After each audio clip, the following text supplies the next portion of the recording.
Bonjour, c'est Mathilde d'Infolab France et aujourd'hui notre tutoriel est inspiré d'un article de Craig d'Infolab UK et il va porter sur les data connecteurs de la galerie Alteryx pour Tableau.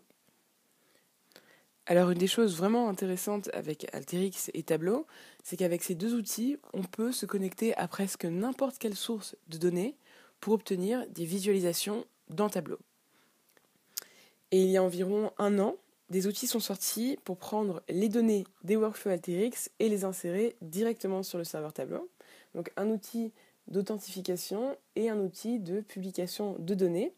Alors l'excellente nouvelle, c'est que Alteryx les a récemment intégrés dans son produit Alteryx Designer pour qu'il soit directement disponible pour les utilisateurs. Alors nous, on aimerait aller une étape plus loin. Quand on travaille avec de la data dans Alteryx, c'est très bien de pouvoir publier et de créer un fichier TDE, mais dès que les données sont modifiées ou qu'on fait un ajustement dans la façon dont les données sont travaillées, il faut relancer le module et de nouveau créer un fichier TDE. Alors évidemment, on pourrait utiliser l'outil de publication et programmer le module pour qu'il soit lancé avec le scheduler Alteryx, mais il faudrait que le logiciel soit tout le temps en train de fonctionner. Donc si vous vouliez, vous pourriez faire une programmation pour que les données soient extraites toutes les 10, toutes les 15 minutes, éventuellement toutes les heures, mais il est assez probable qu'Alteryx tourne sans être utilisé, ce qui n'est pas vraiment recommandé puisque ça va retirer de la puissance à votre machine et solliciter votre base de données pour rien. Donc maintenant, imaginons que l'on puisse exploiter la puissance d'Alteryx avec ses capacités d'analyse prédictive et de data blending à chaque fois que l'on aurait besoin de données. On pourrait l'extraire d'Alteryx, la configurer pour qu'elle se rafraîchisse directement dans Tableau Desktop et on pourrait même publier le workbook sur le serveur Tableau et faire en sorte que la donnée y soit régulièrement mise à jour. Donc le but de ce tutoriel va être de voir comment est-ce qu'on peut réaliser tout ça.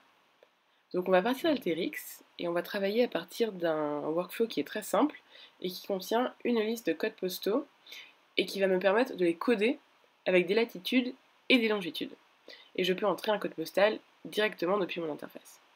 Donc ces codes postaux en fait, vont être affectés à des régions géographiques, puis recoupés avec des données de recensement. Et au final, ce qui va se passer, c'est que toutes ces données-là vont être synthétisées sous la forme d'un polygone dans Tableau.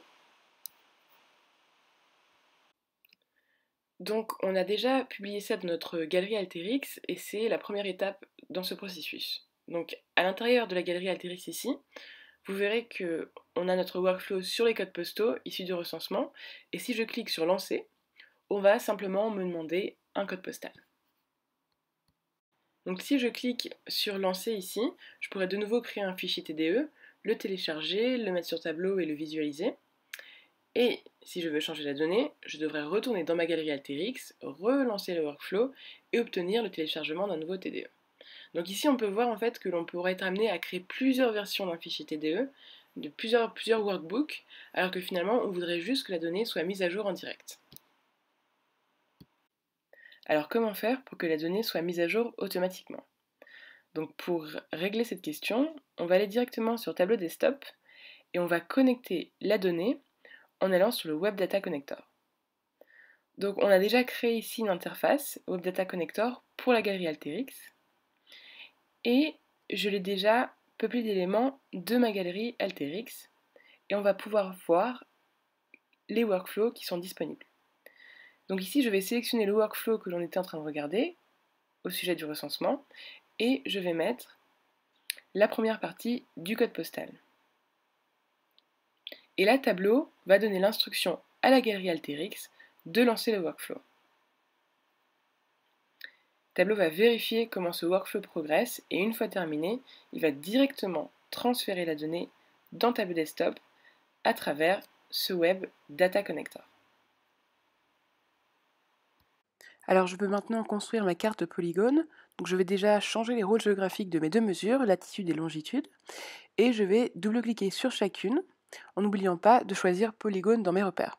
Je vais ensuite faire glisser le nom du point sur tracé, le nom des polygones et sous-polygones, puis je vais faire glisser la dimension car 0 sur couleur et je vais pouvoir visualiser combien de voitures il y a dans cette région. Alors si je veux changer le lieu, je n'ai qu'à modifier ma source de données en cliquant droit ici et mettre une autre région ou une localisation plus précise en utilisant un code postal différent et Tableau va extraire une donnée qui sera toute fraîche. Alors je peux aussi opter pour un rafraîchissement automatique. Comment? En publiant mon fichier sur mon serveur Tableau et en programmant un rafraîchissement automatique qui sera toutes les 15 minutes, toutes les 20 minutes, toutes les 2 heures en fonction de mes besoins, et tout en gardant évidemment la possibilité d'avoir un rafraîchissement manuel. Donc c'est très pratique puisque on peut rendre la data disponible dans toute l'entreprise à travers un médium qui est vraiment contrôlé, maîtrisé et scalable. Voilà, ce sera tout pour aujourd'hui.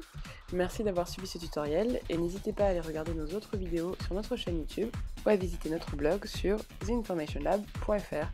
À très bientôt!